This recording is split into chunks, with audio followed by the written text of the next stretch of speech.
Bonjour à toutes et à tous et bienvenue dans ce nouveau live. Aujourd'hui, on va parler du GoPro Volta, qui est ce nouveau système d'accroche dont on va parler juste après. Mais plus généralement, on va parler de tout le système vlogging de GoPro, parce que c'est quelque chose qu'on utilise depuis plusieurs années sous cette forme-là. Hop. Alors, c'est très grand hein, cette accroche. C'est juste que j'ai pas trouvé notre GoPro, notre perche habituelle. Donc, c'est une GoPro Hero 8 avec le Media Mode, un micro de qualité par-dessus, et voilà, cette poignée. Normalement, on a un petit trépied, mais je ne l'ai pas trouvé. Et ça, c'est quelque chose qu'on utilise depuis des années sur la chaîne Morgan VS.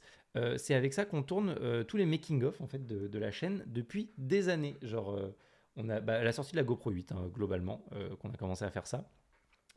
Et il y a plein de problèmes avec ce système-là. Alors déjà, le premier souci, c'est la qualité du son qui est dégueulasse. C'est pour ça qu'on a mis un micro de qualité par-dessus qui permet d'avoir un son absolument nickel grâce au Media Mode qui nous permet de brancher le micro directement dessus. C'est un peu gros, un peu contraignant. Des fois, le micro repasse un tout petit peu à cause de la stabilisation. Des fois, on voit un peu le micro redescendre. Il nous faudra un micro plus petit, mais on n'a pas trouvé... Enfin, on n'a pas beaucoup cherché non plus. En fait, on avait déjà ce micro-là, c'est pour ça qu'on l'utilise. Euh, donc ça c'est le premier problème, c'est qu'on est obligé de mettre un gros micro par-dessus, même si c'est sûrement optimisable, mais ça fait quand même un gros micro dans les sacs, on a toujours peur que ça casse, enfin c'est pas forcément idéal. Et le deuxième souci, c'est que pour changer les batteries, si on ouvre sur le côté, parce que les GoPro il y a une batterie de merde, hop, on peut pas la sortir à cause de cette accroche-là, ce qui fait qu'on doit à chaque fois dévisser hop, le système. Hop, je vous montre ça rapidement. C'est plus long que ce que je pensais, donc dévisser. Putain, c'est infini. Hop, voilà, ce qui nous permet de retirer ça, de ranger en dessous et de pouvoir sortir la GoPro, ce qui nous permet de retirer la batterie. Voilà. Ça, c'est ce qu'on utilisait depuis des années. Alors, c'est pas idéal, mais ça marchait très bien. Ça permet d'avoir une vidéo euh, euh, qui est de bonne qualité, facile à utiliser. N'importe qui peut l'utiliser, c'est ça qui est cool. Il n'y a pas besoin d'avoir de capacité technique. Donc, c'était plutôt cool.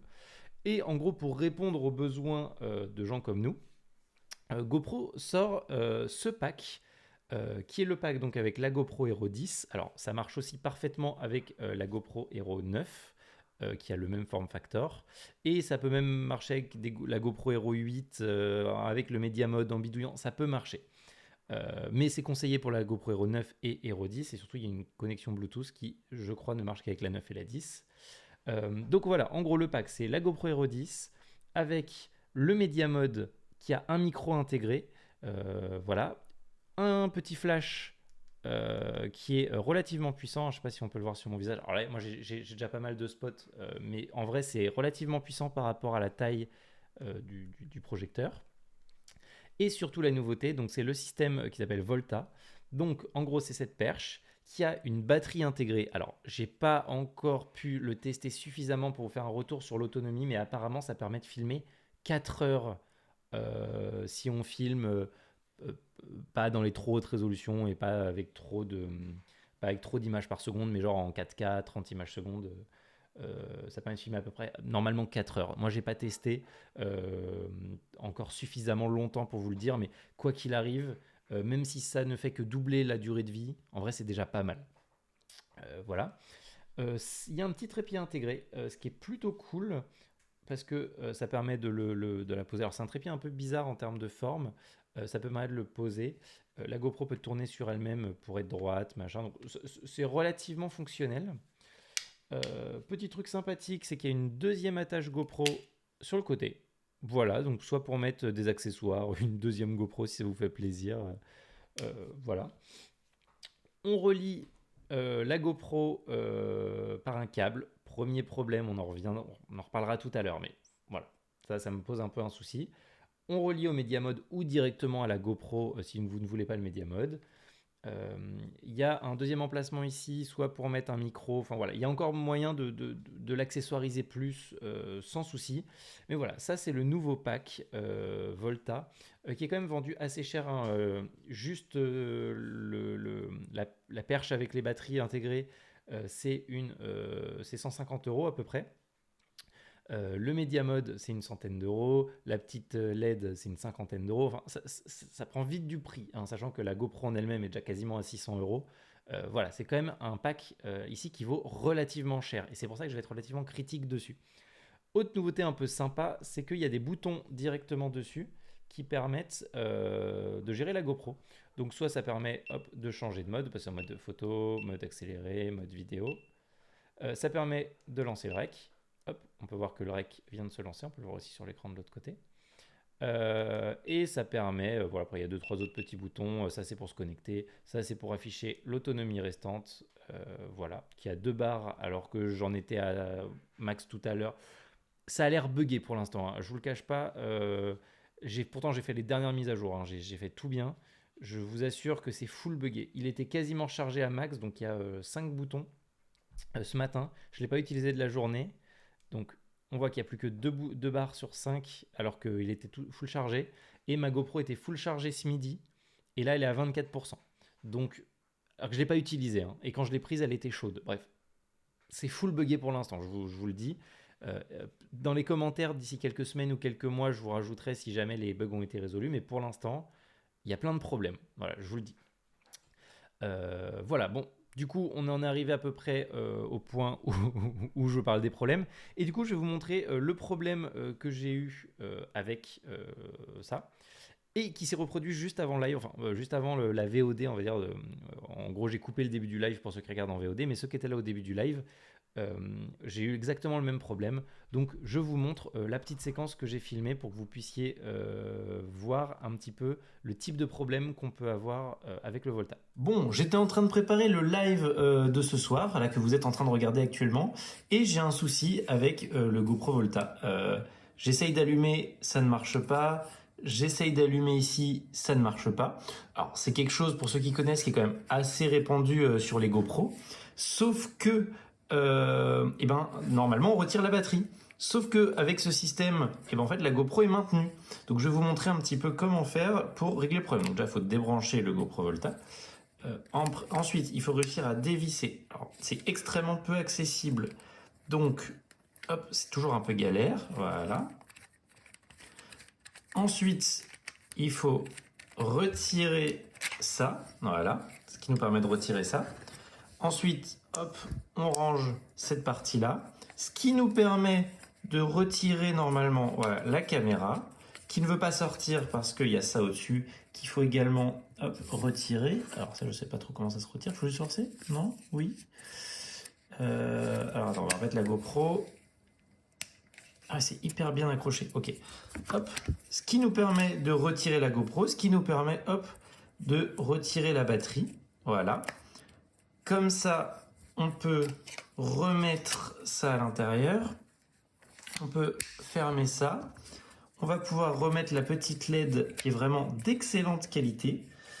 Ensuite, ça, c'est hyper dur à attraper avec les ongles. Donc moi, ce que je vous conseille, c'est de prendre ça, hop, de le remettre. Ensuite, on peut ramener ça comme ça. Hop, voilà. Là, on peut revisser. Mais c'est difficile, c'est pas accessible. En fait, ça nous bloque. Et en fait, là, si je serre pas assez fort, ça tient pas. Donc là, il faut serrer hyper fort. Alors, il faudrait un tournevis. Là, j'en ai pas avec moi. Mais c'est hyper dur à serrer. Même là, ça bouge encore pas mal. Il faudrait faire un peu plus. Non, pas encore. Voilà, là, ça commence à être un peu mieux. Et hop, on peut rebrancher. Et là, est-ce que ça va marcher? Ça a allumé la LED.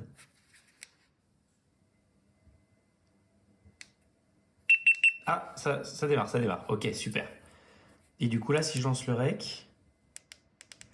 Ok, ça s'est déconnecté. Donc du coup, faut que j'aille dans les menus de connexion, connecter l'appareil, Volta. Hop. Là, il faut que je reste appuyé 4 secondes sur ce bouton. Et voilà, vous êtes prêt à utiliser votre GoPro. C'était quand même relativement rapide. Voilà, ça c'est ce qui m'est arrivé cet après-midi, donc maxi fun, et ça m'est vraiment arrivé juste avant le live, donc voilà, compliqué. On va continuer à parler des problèmes et puis après on parlera de ce qui va bien parce qu'il y a aussi des trucs plutôt bien sur cette installation. Du coup, moi le premier problème que je vois, c'est pourquoi ils ont mis en place un système sans fil qui, comme vous pouvez le voir dans la vidéo, ne marche pas très bien, alors qu'il y a un câble branché entre les deux. C'est de l'USB-C. Il y a largement les capacités avec de l'USB-C de faire transiter des données aussi basiques que le REC ou changer de mode. Mais même s'il n'y avait que le bouton REC, ça serait déjà largement suffisant. Et il y a un câble. Et je vais même aller plus loin. Pourquoi il y a un câble? C'est une GoPro sur un accessoire GoPro sur un accessoire GoPro. Et ça pourrait tout à fait communiquer sans avoir besoin de câble. Genre, je ne comprends pas ce choix. Euh, donc, ça fait déjà la GoPro à recharger en termes de batterie. Ensuite, il faut recharger ça, parce que du coup, il y a une batterie à l'intérieur. Donc, il faut... voilà, hein, tout ça. Il faut recharger un deuxième accessoire. Et le dernier truc, c'est cette LED. Et en fait, il n'y a pas de connectique. Donc, il y a une batterie dedans. Donc, elle aussi, en fait, il faut la recharger. Et donc, si je vous montre, pareil, prise USB-C. Donc, ça veut dire que ce setup, pour être fonctionnel, a besoin de recharger 3 produits différents, alors que c'est que des accessoires GoPro qui sont fonctionnels sur des accessoires GoPro. Et je vois pas pourquoi l'énergie ne pourrait pas y avoir une petite connectique qui permette à l'énergie de passer de l'un à l'autre. C'est un vrai souci. Ensuite, autre problème, c'est là vous avez vu que desserrer ça, c'est un enfer. Pourquoi le Media Mode ne pourrait pas avoir une attache GoPro directement? Ça serait vachement plus simple. Du coup, je pourrais retirer la GoPro sans avoir à retirer tous les accessoires. Parce que là, comme vous avez pu le voir, pour retirer la GoPro s'il y a un souci, ou même ne serait-ce que faire autre chose avec la GoPro, je dois littéralement tout démonter. Et du coup, on perd vraiment l'intérêt de ce genre de truc où ça pourrait être plug and play, ça pourrait être formidable. Et pour le prix de ces accessoires, je trouve que c'est pas si bien foutu que ça. Alors maintenant, je vais vous montrer une petite vidéo de test, pareil, que j'ai tournée tout à l'heure, pour que vous puissiez un peu vous rendre compte de la qualité globale du produit. Et puis après, on fera la petite conclusion ensemble. Ok, je suis en train de tester le système Volta. Donc là, je suis avec la GoPro Hero 10 en mode 5,3K, 25 images secondes, Super View. Tout le son est enregistré avec le micro du Media Mode en mode avant. Voilà. Et je suis avec le système Volta. Donc voilà. J'ai également la petite lumière. Voilà, niveau 1, niveau 2, niveau 3. Qu'est-ce que vous en pensez ? Hop, je vais l'éteindre. Et hop, si je me mets de l'autre côté, eh bien, on voit au niveau du son ce que ça donne, sachant que le micro, normalement, c'est le micro avant qui enregistre. Voilà. Fin des petits tests. Hop. Est-ce que c'est cool? C'est pas... Voilà. Bon, vous avez pu le voir, la qualité du micro du Media Mode est relativement moyen. C'est pas mauvais, mais c'est pas de la folie. Voilà, on va pas se le cacher. Mais ça reste mieux que le micro intégré à la GoPro, principalement parce qu'on peut lui mettre facilement une bonnette anti-vent, ce qui permet en extérieur quand même d'avoir un meilleur résultat. Mais c'est clairement pas de la folie. Pour avoir un meilleur rendu, il faut plutôt rajouter des micros comme ça. Hein, voilà, si vous voulez vraiment un rendu de qualité. Mais bon, c'est un très bon compromis. Le rapport qualité-taille, voilà, est respecté. Et vraiment, la qualité de la LED au-dessus est vraiment top. Elle fait des belles carnations de peau. Franchement, je suis très étonné de cette petite LED. Après avoir au niveau de l'autonomie, ce que ça donne sur des très longues sessions ou s'il fait très froid, j'ai pas encore assez de recul dessus pour vraiment vous faire un avis. Mais en tout cas, très très très efficace. Donc conclusion sur le produit, relativement mitigé. La GoPro Hero 10, je continue à en être très content. C'est une caméra qui a beaucoup de possibilités, beaucoup de capacités. D'ici quelques semaines sur la chaîne principale, je vais vous faire un comparatif de toutes les GoPro, de la première à la dernière, pour vous dire vous conseiller laquelle acheter là actuellement si vous devez en acheter une d'occasion ou même neuve. Voilà. Mais assez mitigé parce que l'ensemble du setup est quand même relativement cher. La GoPro est quasiment à 600 balles. Bon, je redis, 50 balles la LED, une centaine d'euros le Media Mode et 150 euros la poignée. Franchement, ça fait un prix vraiment, vraiment très élevé. Tout séparément est relativement bien foutu et relativement de bonne qualité, mais l'ensemble ne me convainc pas. Voilà. Donc nous, ça va quand même remplacer notre ancien setup parce qu'il va être plus compact, plus pratique à utiliser, et le fait de ne plus avoir à changer la batterie, ça va être vraiment, vraiment bien. Et puis le petit écran avant, il est quand même pratique pour se cadrer. Enfin, moi, je le trouve vraiment cool. Mais par contre, on va vraiment être honnête, je ne vous le conseille pas si vous ne gagnez pas d'argent avec. Si c'est faire du vlogging et vous génère vraiment un revenu, pourquoi pas. Par contre, si ça ne vous génère pas d'argent, je ne vous le conseille pas. Vraiment, c'est beaucoup trop cher pour ce que c'est. Et c'est bien, mais il y a trop de petits détails qui vont pas. Voilà. Donc, merci d'avoir regardé cette vidéo. Si vous êtes en live actuellement avec moi, restez. On va se faire une petite session, on répond aux questions, tout ça, on va discuter ensemble. Donc, restez bien sur le live. Et ceux qui regardent la VOD, pardon, je vous remercie d'avoir regardé cette vidéo. Je vous dis à très bientôt dans des prochaines.